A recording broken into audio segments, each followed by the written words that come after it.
Welcome to Global Business Insights, where we bring fresh analysis on the major global business headlines.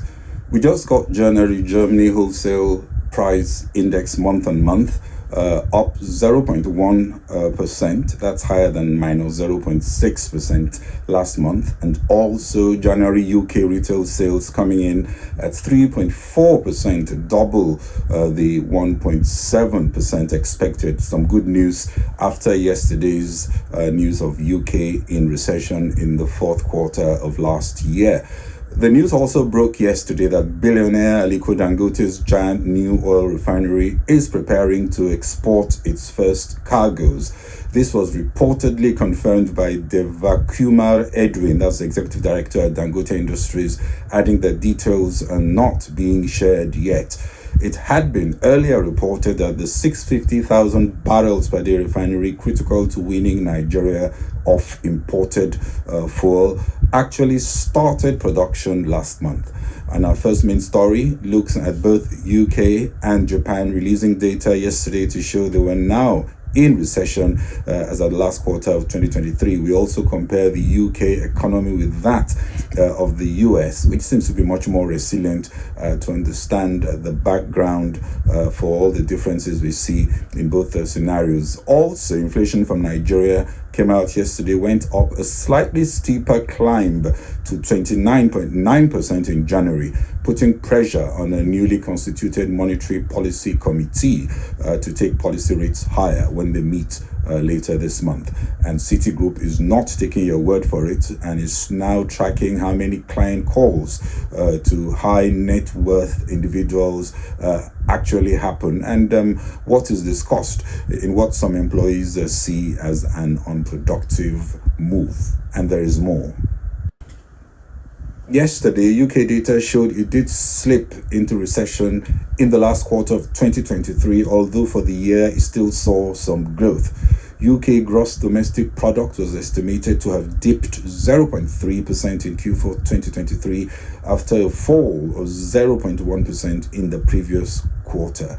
In 2023, GDP is however estimated to be up by 0.1%. That's the entire year compared with 2022. In quarter four, output dropped in all the three main sectors with declines of 0.2% in services, 1% in production, and 1.3% in construction output. Weaker consumer spend, doctor strikes, and a fall in school attendance apparently dragged the UK into recession. Indeed, the UK is not alone. The European Union only narrowly avoided recession in the second half of 2023, while Japan also sank into recession in the fourth quarter. Japan has lost its spot as the world's third largest economy to Germany.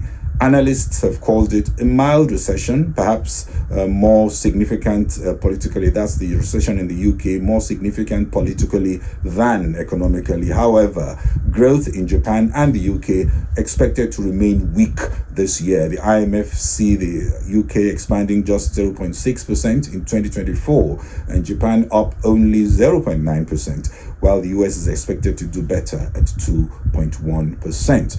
The question some have asked is why is the US economy looking so much more resilient than the UK? Well, that can be explained. In 2019, as UK braced for a manageable short-term hit to the economy from Brexit, the US was then a much larger economy, showing much healthier economic growth. The US economy definitely had more momentum. That's the measure of the size and pace of growth, even as COVID struck globally. So it was like comparing US, a fast-moving truck, with a slower car, the UK, both heading into strong headwinds. Second, as we all know, COVID came in Q1 2020, slowing both economies down into a recession in the next quarter. Incidentally, both the US and UK have been in recession twice since COVID. The second US recession was in Q1, Q2 2022, while the UK was in its second recession in Q3, Q4 2023. That's the last quarter. The lag between interest rate hikes needed to address inflation and the impact on the economy can also be different. Some still argue the US could still see a mild recession in 2024. Third, it must be mentioned that in Q1 2020, to fight COVID and avert collapse of the economy, the US injected, as advised by the IMF then, a massive stimulus that took the debt to GDP ratio from over 100%, just over 100%, to 128.4%, almost a 30% spike in debt to GDP ratio, and it hasn't come down. The UK did not have the same fiscal space. Debt to GDP ratio in the UK also went up from 85% to 97%. Obviously, the UK stimulus had far less effect on economic growth. Even as we saw the US GDP growth spike up 34.8% in Q3 2020 after a major fall in the earlier quarter, the US grew then, that was in Q3 2020, at more than double the UK in that quarter. Fourthly, as both economies tried to get back, we had the Russia attack Ukraine, February 2022, sending shockwaves into the European economy, with energy prices skyrocketing as Russian energy was boycotted, driving inflation up. High energy prices took its toll on energy-intensive economies like Germany and the UK, as household and industrial energy costs also ballooned, hurting sentiment. In Q4 2023, with GDP growth at 3.3%, the US beat its growth forecasts. But latest inflation data suggests rates may be higher for longer. And though there is a lag, the base case for many analysts is still to see a mild recession in 2024 in the US. We could see the Bank of England under pressure to grant an earlier than expected rate cut if inflation keeps inching up. Interest rates on the street are really unaffordable. For now, we could see the Bank of England under pressure to grant an earlier than expected rate cut.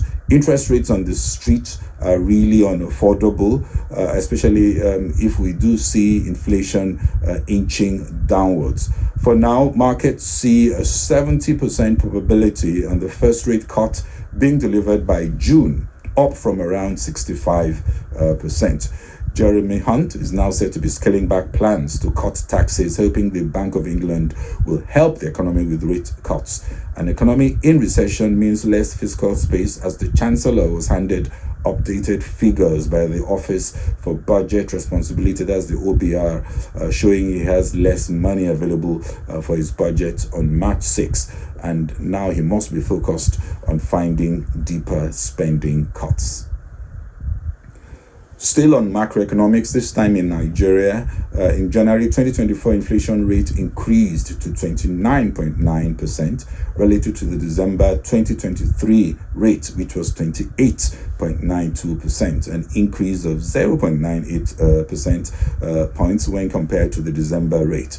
On a month-on-month basis, the inflation rate in January 2024 was 2.64%, which was 0.635% higher, 0.35% higher than the rate recorded in December 2023. That was 2.29%. The high inflation rate continues to be driven by food and non-alcoholic beverages prices going up.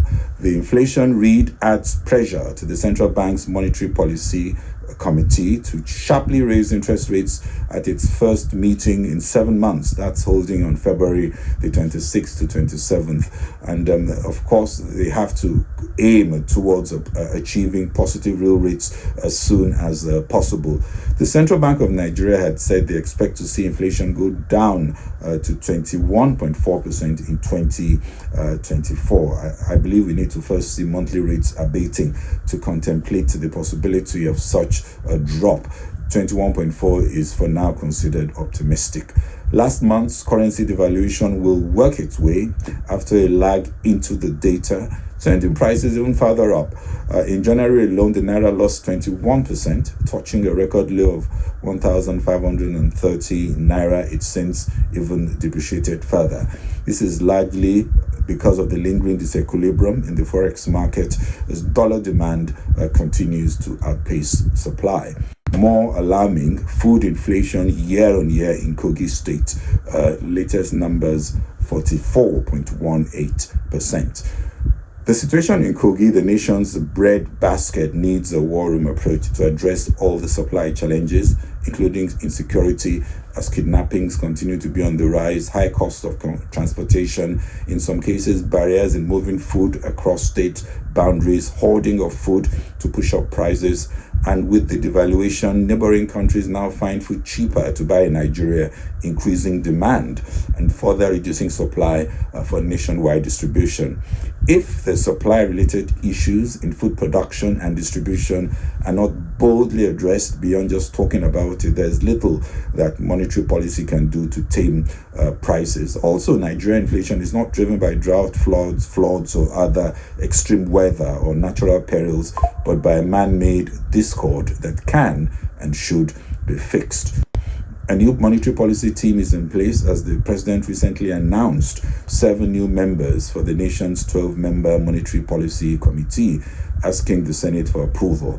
This comes less than 2 weeks before the central bank is scheduled to hold its next meeting. Finding the right balance to raise monetary policy rates, stabilize the exchange rate, move to restore positive real rates, all without snuffing out growth that needs to be significantly higher, is not going to be an easy job for the MPC. Like I said in an earlier chat, analysts expect the monetary policy rate to go up by as much as 200 basis points. And of course, we expect more narrative to calm markets. Markets will also be keen to see the approach to signaling future forecasts for macroeconomic indicators, which are important to guide investors and establish credibility for the committee.